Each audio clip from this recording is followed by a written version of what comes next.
Morning friends, எல்லாருக்கும் வணக்கம். இன்னைக்கு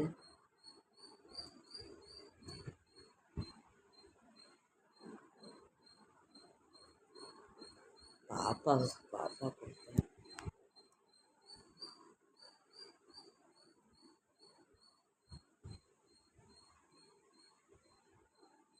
நேற்று நம்ம யோகங்கள் பற்றி பார்த்துக்கிட்டு இருந்தோம்.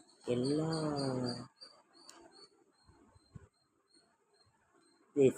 திசாபுத்தி பலன்களையும் பார்த்துக்கிட்டு இருந்தோம். இப்போ யோக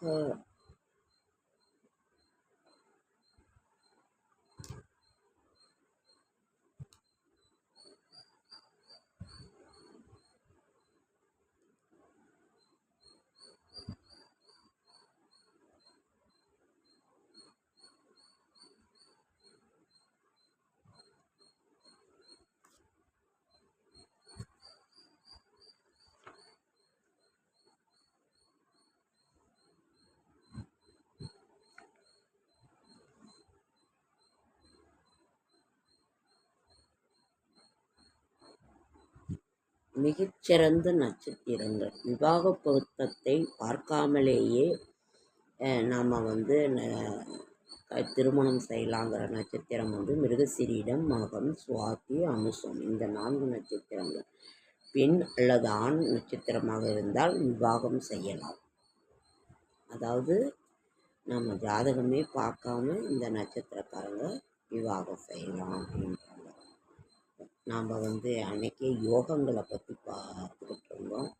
நீசபங்க ராஜயோகம். கிரகங்கள் தம் ராசியில் இருந்தால் நீசமாவார். ஆயினும் இவர்கள் நின்ற ராசிநாதன் ஆட்சியோ உச்சம் பெற்றாலும் அல்லது லக்னத்திற்கோ சந்திரனுக்கோ கேந்திரத்தில் இருந்தாலும் நீசம் பங்கமாகி ராஜயோகம் வருகிறது. இவர்களுக்கு திடீர் கனயோகம் புகழ் உண்டாகும். ஜாதகங்களிலேயே நல்ல யோகங்கள் இருப்பது மட்டும் போதாது. அக்கிரகங்களின் தசைகள் வயது காலத்தில் வந்தால்தான் யோகங்களின் பலனுண்டு. மற்றும் யோக கிரகங்கள் துர்ஸ்தானங்களில் இல்லாமல் நல்ல இடங்களில் அமர வேண்டும். அசுப கிரகங்களின் சேர்க்கையோ பார்வையோ உண்டானால்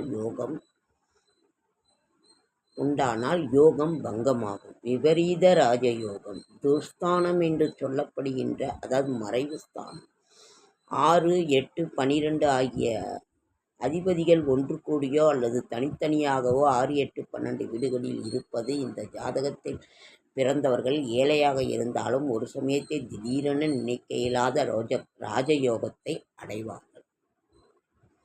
சரி, காலசர்ப யோகம். லக்னம் எல்லா கிரகங்களும் ராகு கேது இவர்களின் மத்தியில் இருப்பது காலசர்ப யோகம். பிறந்தவர்களை அநேக கஷ்டங்களை அனுபவித்து தன்னுடைய சுய உழைப்பினால் முன்னேறக்கூடியவர்கள்.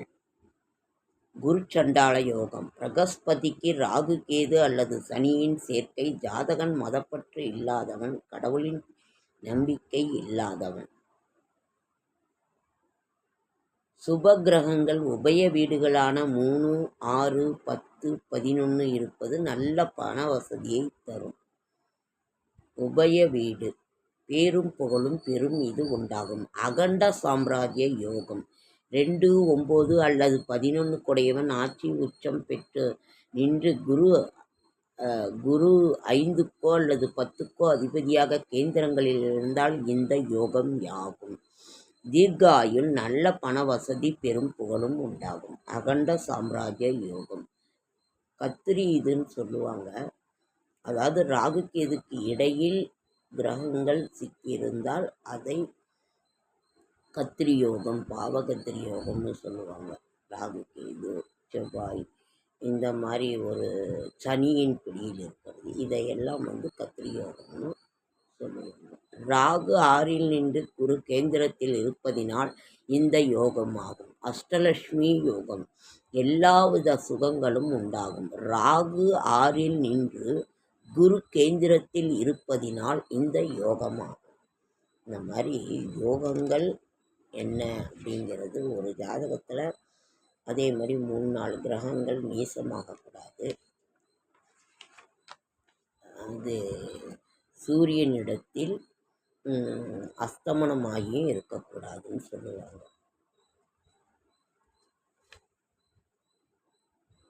மகாபுருஷ யோகங்கள். மகாபுருஷ யோகங்கள். பத்ர யோகம். புதன் ஆட்சி அல்லது உச்சத்தில் இருக்கும் பட்சத்தில், புதன் வலுவாக இருந்தால்தான் ஃப்ரெண்ட்ஸ் நம்ம இது பண்ண முடியும். அது என்ன, ஜாதகத்தையே கற்றுக்குறாங்க, அஸ்ட்ராலஜியில் இருக்காங்கன்னா அவங்களுக்கு புதன் வலுவாக இருந்தால்தான் அந்த மாதிரி ஒரு இதாக இருக்கும். ருசக யோகம். அங்காரகன் ஆட்சி அல்லது உச்சத்தில் நின்று லக்னத்திற்கோ சந்திரனுக்கோ கேந்திர திருகோணங்களில் இருப்பது நல்ல புகழும் தீர்காயிலும் பணவரவும் ஏற்படும். சசயோகம். சனி பகவான் ஆட்சி உச்சங்களின் போது கேந்திரத்தில் நிற்பது நல்லது. நல்ல படிப்பு, சொத்து இதாகும். தொழில்காரகன் சனிதான். உங்களுக்கே எல்லாம் தெரியும், தொழில்காரகன் சனிதான். சனியும் வலுவாக இருக்க வேண்டும்.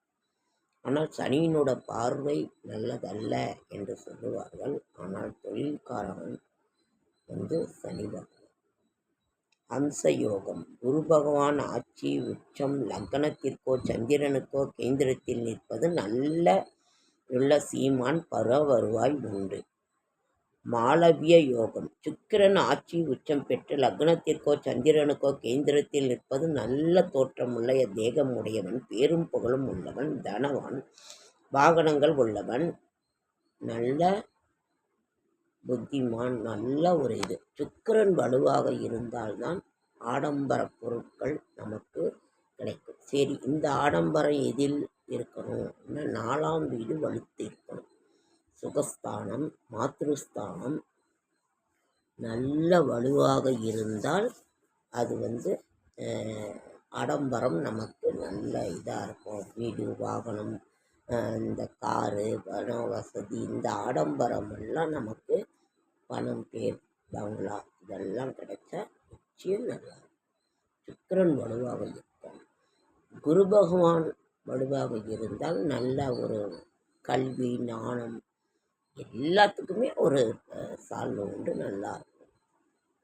செவ்வாய் வலுவாக இருக்க வேண்டும் என்றால் பூமிக்காரகன் அது வலுவாக இருக்க வேண்டும். ஆனால் செவ்வாய் ராகு சேரக்கூடாதுன்னு சொல்லுவாங்க. அதாவது பெண்களுக்கு செவ்வாய் ராகு, செவ்வாய் கேது அமையக்கூடாது. ஆண்களுக்கு சுக்கிரன் கேது, சுக்கிரன் ராகு அமையக்கூடாதுன்னு சொல்லுவாங்க. ஓகே ஃப்ரெண்ட்ஸ், ரொம்ப யோகங்களை பற்றி நாங்கள் சொல்லியிருக்கோம். இன்னும் நிறைய நம்ம ஓகே ஃப்ரெண்ட்ஸ், லைக் பண்ணுங்கள், ஷேர் பண்ணுங்கள், கமெண்ட் பண்ணுங்கள், சப்ஸ்கிரைப் பண்ணுங்கள்.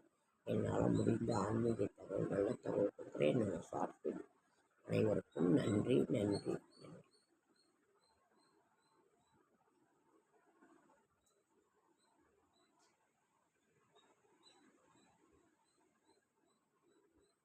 வீட்டில் வேலைங்க ஃப்ரெண்ட்ஸ். சேலத்துலலாம் ஒரே மழை. ஊர்லேயும் மழையான்னு சொல்லுங்கள். ஓகே, நன்றி.